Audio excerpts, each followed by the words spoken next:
शांति। आज 20 नवंबर 2023 के साकार महावाक्य।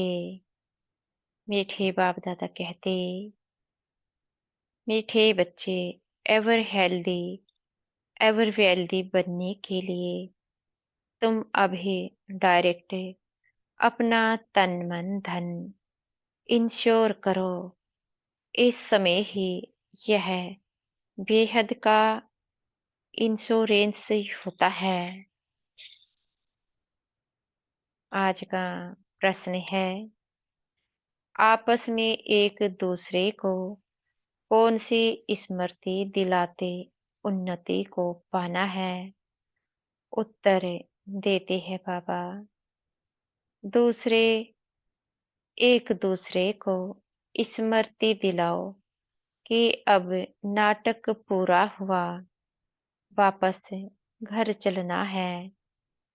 अनेक बार यह पाठ बचाया, 84 जन्म पूरे किए, अब शरीर रूपी वस्त्र उतार घर चलेंगे।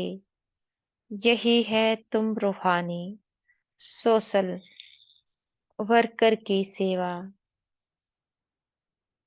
तुम रूहानी सोशल वर्कर सबको यही संदेश देते रहो कि देह सहित देह के सब संबंधों को भूल बाप और घर को याद करो। आज का गीत है, छोड़ भी दे आकाश सिंहासन। ओम शांति।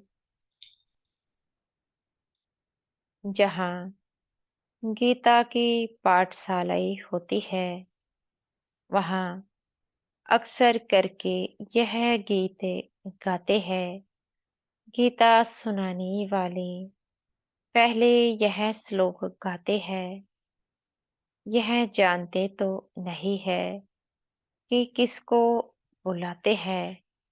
इस समय धर्म गलानी है।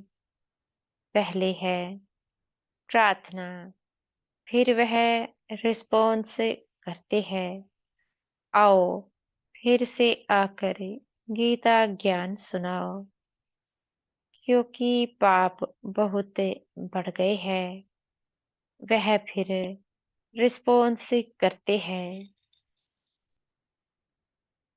कि हाँ, जबकि भारत के लोग पाप आत्मा दुखी बन जाते हैं, धर्म गलानी हो पड़ती है, तब मैं आता हूँ, स्वरूप बदलना पड़ता है। जरूर मनुष्य तन में ही आएंगे, रूप तो सब आत्माएं बदलती है। बाबा कहते, तुम आत्माएं असुल निराकारी हो, फिर यहाँ आकर साकारी बनती हो, मनुष्य कहलाती हो। अभी मनुष्य पापात्मा पतित है, तो मुझे भी अपना रूप रचना पड़े। जैसे तुम निराकार से साकारी बने हो, मुझे भी बनना पड़े। इस श्रीमत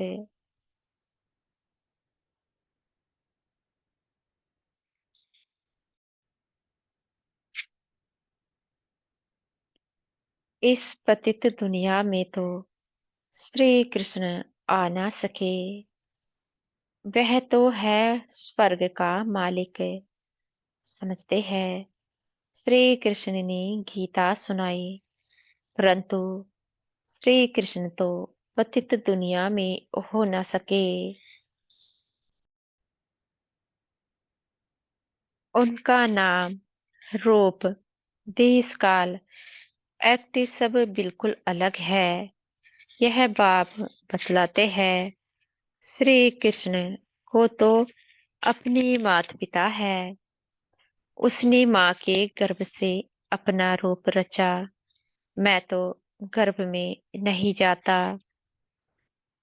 मुझे तो जरूर रथ चाहिए, मैं इनके बहुत जन्मों के अंत के जन्म में प्रवेश करता हो। पहला नंबर तो है श्री कृष्ण। इनके बहुत जन्मों के अंत का जन्म हुआ 84वें जन्म में, तो मैं इसमें ही आता हूँ। यह अपनी जन्मों को नहीं जानते हैं। श्री कृष्ण तो ऐसे नहीं कहते कि मैं अपने जन्मों को नहीं जानता हूँ। भगवान कहते हैं जिसमें मैंने प्रवेश किया है वह अपने जन्मों को नहीं जानता है। मैं जानता हूँ श्री कृष्ण तो राजधानी का मालिक है। सतयुग में है सूर्यवंशी राज्य विष्णुपुरी। विष्णु कहा जाता है लक्ष्मी नारायण को। कहाँ भी भाषण होता है तो यह रिकॉर्ड काफी है, क्योंकि यह तो भारतवासी खुद गाते हैं। जब धर्म पराय लोप हो जाए तब तो फिर से गीता सुनाओ। वही धर्म फिर से स्थापन करना है। उस धर्म के कोई मनुष्य ही नहीं है, तो फिर गीता का ज्ञान कहाँ से निकला। बाप समझाते हैं सतयुग त्रेता में कोई शास्त्र आदि होते नहीं। यह सब है भक्ति मार्ग की सामग्री। इन द्वारा मेरे साथ कोई मिल नहीं सकते। मुझे तो आना पड़ता है। आकर सबको सदगति देता हो। वाया गति सबको वापिस जाना पड़ता है। गति में जाकर फिर स्वर्ग में आना है। मुक्ति में जाकर फिर जीवन मुक्ति में आना है। बाप कहते हैं 1 सेकंड में जीवन मुक्ति मिल सकती है।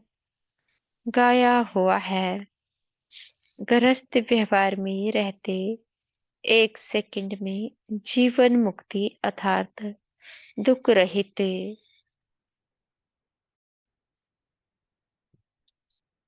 सन्यासी तो जीवन मुक्त बना ना सके। वह तो जीवन मुक्ति को मानते ही नहीं। इन सन्यासियों का धर्म सतयुग में तो होता ही नहीं है। सन्यास धर्म तो बाद में होता है। इस्लामी बौद्धि आदि यह सब सतयुग में नहीं आएंगे। अभी और सब धर्म है, बाकी देवता धर्म है नहीं। वे सब और धर्मों में चले गए हैं। अपने धर्म का पता नहीं है। कोई भी अपने को देवता धर्म का मानते ही नहीं। जय हिंद कहते हैं भारत की जय। भारत की क्षय अर्थात हार कब होती है यह थोड़े ही कोई जानते हैं। भारत की जय तब होती है जब राज्य भाग्य मिलता है। जब पुरानी दुनिया का विनाश होता है।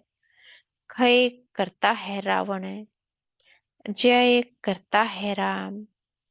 जय भारत कहेंगे, जय हिंद नहीं।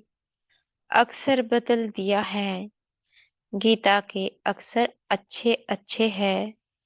बाबा कहते ऊंचे ऊंचे है भगवान। कहते हैं मेरा कोई माता पिता नहीं है। मुझे अपना रूप आपे ही बनाना पड़ता है। मैं इनमें प्रवेश करता हूँ। श्री कृष्ण को माता ने जन्म दिया। मैं तो क्रिएटर हूँ। ड्रामा अनुसार यह भक्ति मार्ग के लिए सब शास्त्र आदि बने हुए हैं। यह गीता, भागवत आदि सब देवता पर ही बनाए हुए हैं, जबकि बाप ने देवी देवता धर्म की स्थापना की है। वह पास्ट हो गया है, फिर फ्यूचर होगा। आदि, मध्य, अंत को पास्ट, प्रेजेंट और फ्यूचर कहते हैं। इसमें आदि मध्य अंत का अर्थ अलग है। जो पास्ट हो गया वही फिर प्रेजेंट होता है। जो पास्ट की कहानी सुनाते हैं वह फ्यूचर में रिपीट होगी। मनुष्य इन बातों को नहीं जानते। जो पास्ट होता है उनकी कहानी बाबा प्रेजेंट में सुनाते हैं, फिर फ्यूचर में रिपीट होगी। बड़ी समझने की बातें हैं। बड़ी रिफाइन बुद्धि चाहिए। कहाँ भी तुमको बुलाते हैं तो भाषण बच्चों को करना है। संसोज फादर, बच्चे बताएंगे हमारा फादर कौन है। फादर तो जरूर चाहिए, नहीं तो वर्षा कैसे लेंगे। तुम तो बहुत ऊंचे थे, ऊंचे हो, परंतु इन बड़े आदमियों को भी मान देना पड़ता है। तुम्हें सबका परिचय देना है। सब गॉड फादर को पुकारते हैं, प्रार्थना करते हैं, हे गॉड फादर आओ। लेकिन वह है कौन। तुम्हें शिव बाबा की भी महिमा करनी है, श्री कृष्ण की भी महिमा करनी है, और भारत की भी महिमा करनी है। भारत शिवालय हेवन था। 5000 वर्ष पहले देवी देवताओं का राज्य था। वह किसने स्थापन किया। जरूर ऊंचते ऊंचे भगवान ने। ऊंचते ऊंचे निराकार परमपिता परमात्मा शिवाय नमः हुआ। जबकि जयंती भारतवासी मनाते हैं।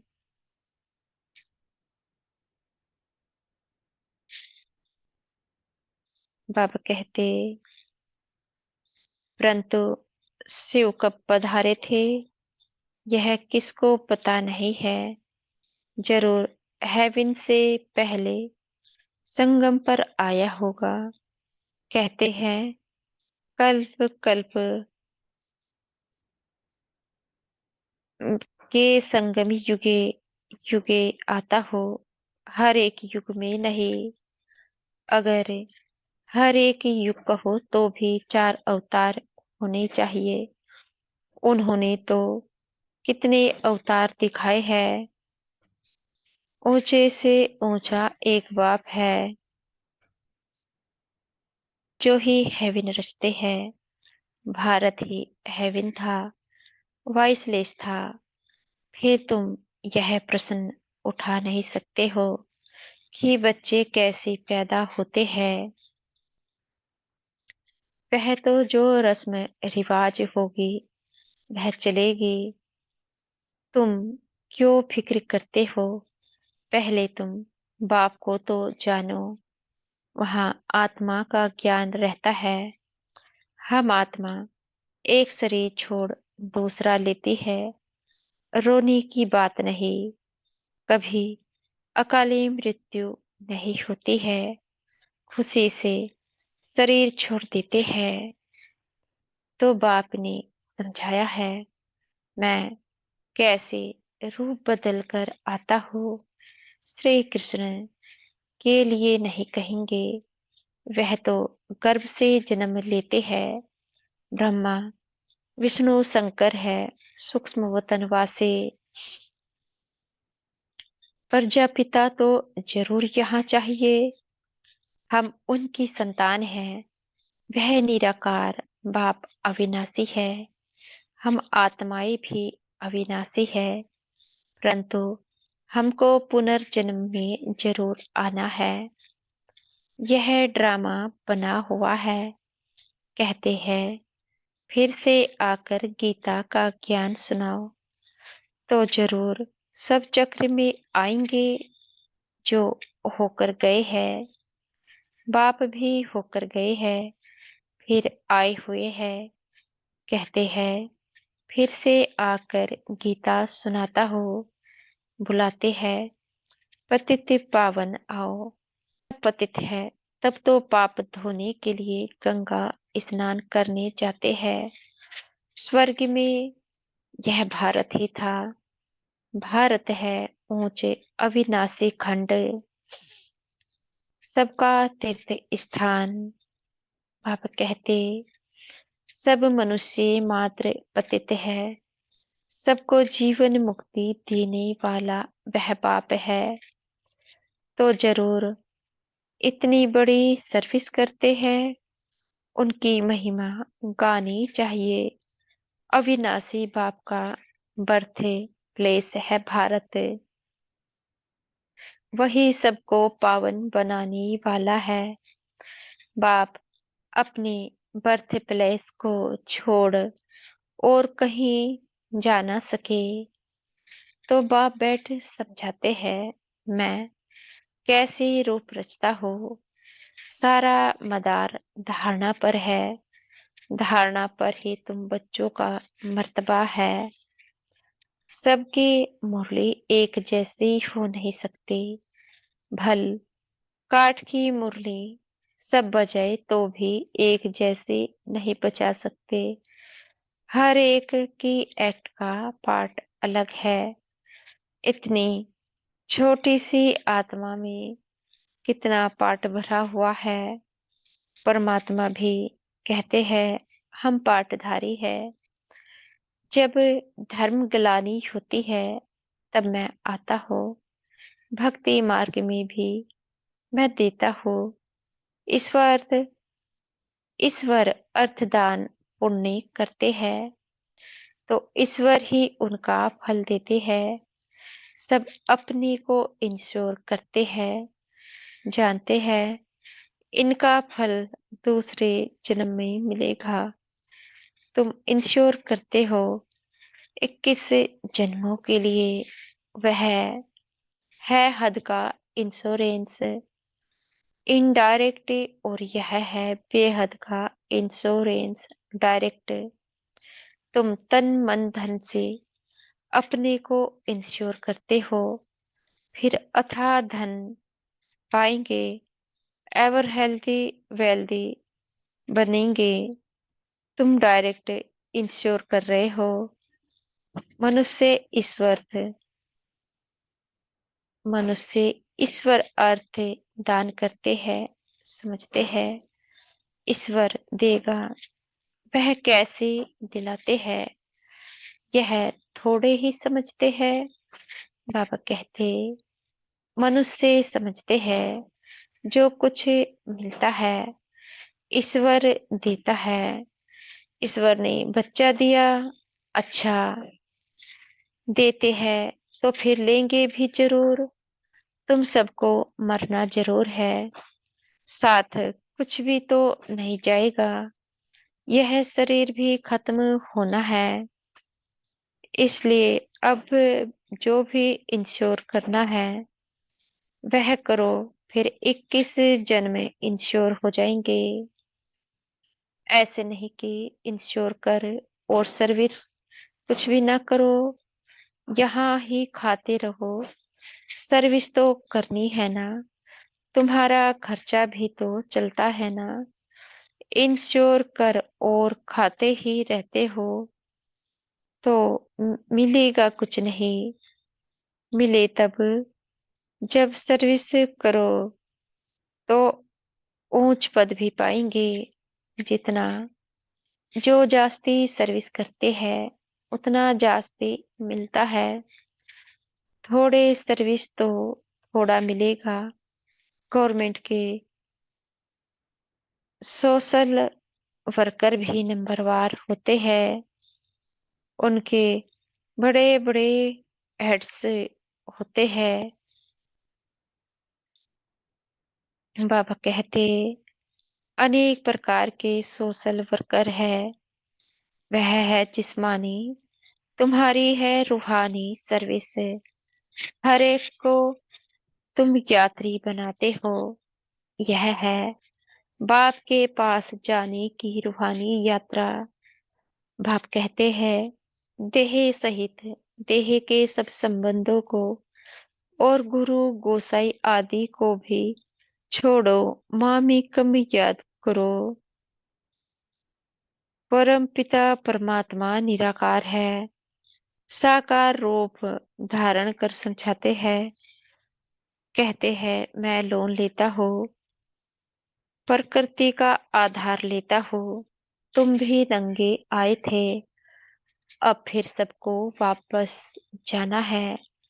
सब धर्म वालों को कहते हैं मौत सामने खड़ा है। यादव कौरव खलास हो जाएंगे। बाकी पांडव फिर आकर राज्य करेंगे। यह गीता एपिसोड रिपीट हो रहा है। पुरानी दुनिया का विनाश होना ही है। 84 जन्म लेते लेते अब यह ओल्ड हो गया है। 84 जन्म पूरे हुए, नाटक पूरा हुआ। अब वापिस जाना है। सरे छोड़ घर जाते हैं एक दो को। यह स्मृति में याद दिलाते हैं। अभी वापिस जाना है। अनेक बार यह पाठ बचाया है। 84 जन्मों का यह नाटक अनादि बना हुआ है। जो जिस धर्म वाले हैं उनको अपने सेक्शन में जाना है। जो देवी देवता धर्म पराय लोप हो गया है उनके लिए सैपलिंग लग रही है। जो फूल होंगे वह आ जाएंगे। अच्छे अच्छे फूल आते हैं, फिर माया का तूफान लगने से गिर पड़ते हैं। फिर ज्ञान की संजीवनी बूटी मिलने से उठ पड़ते हैं। बाप भी कहते हैं तुम शास्त्र पढ़ते आए हो। बरोबर इनके गुरु आदि भी थे।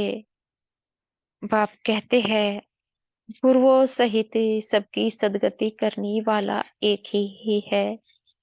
एक सेकंड में मुक्ति, जीवन मुक्ति। राजा रानी तो परवर्ती मार्ग में हो गया। वाइसलेस परवर्ती मार्ग था, अब संपूर्ण विशेष मार्ग है। बाबा कहते वहां रावण का राज्य होता नहीं। रावण का राज्य आधा कल्प से शुरू होता है। भारतवासी ही रावण से हार खाते हैं। बाकी और सब धर्म वाले अपने अपने समय पर सतो रजो तमो से पास होते हैं। पहले सुख फिर दुख में आते हैं। मुक्ति के बाद जीवन मुक्ति ही है। जड़ जड़ी भूत है हर आत्मा। एक शरीर छोड़ फिर दूसरा नया शरीर लेती है। बाप कहते हैं मैं जन्म मरण में नहीं आता हूँ। मेरा कोई बाप हो नहीं सकता और सबको तो बाप है। श्री कृष्ण का भी जन्म माँ के गर्भ से होता है। यही ब्रह्मा जब राज्य लेंगे तब गर्भ से जन्म लेंगे। इनको ही ओल्ड से न्यू बनना है। 84 जन्मों का ओल्ड है। मुश्किल कोई को यथार्थ बुद्धि में बैठता है। बाबा कहते, और नशा चढ़ता है। यह कस्तूरी नॉलेज है, खुशबूदार, अच्छा, मीठे मीठे सिखी लदे बच्चों पर थी। माता पिता बाप दादा का याद प्यार और गुड मॉर्निंग। रूहानी बाप की रूहानी बच्चों को नमस्ते। हम बच्चों की भी प्यारे मीठे बाप दादा को याद प्यार, गुड मॉर्निंग और नमस्ते। धारणा के लिए मुख्य सार। पहला, रूहानी सोशल वर्कर बन सबको रूहानी यात्रा सिखानी है। अपने देवी देवता धर्म की सैपलिंग लगानी है। दूसरा पॉइंट है, अपनी रिफाइन बुद्धि से बाप का शो करना है।